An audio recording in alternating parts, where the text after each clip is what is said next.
When Russia invaded Ukraine in February of this year, the international community slapped a raft of sanctions on the invading nation. They froze the assets of wealthy and powerful Russian citizens and restricted their ability to travel. They restricted the sale of Russian raw materials and energy and worked to prevent Russia from getting its hands on various kinds of defense and information technologies. And they imposed financial sanctions on Russian banks and curtailed Russia's access to foreign capital and financial markets. Many corporations followed up on these government-imposed sanctions with so-called self-sanctioning, whereby companies restricted or halted commercial relations with Russia and Russian firms. The effect, on paper, appeared to be a set of measures that struck at the heart of Russia's economy. Forecasts in the spring of this year predicted a drop in GDP of at least 7 to 8%, and possibly as much as 11% for 2022. Prices were expected to rise by 20 to 25%.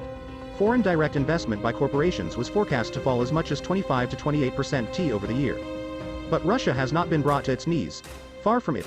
Forecasters say Russian GDP for 2022 will likely fall, but only about 3.3–3.4%.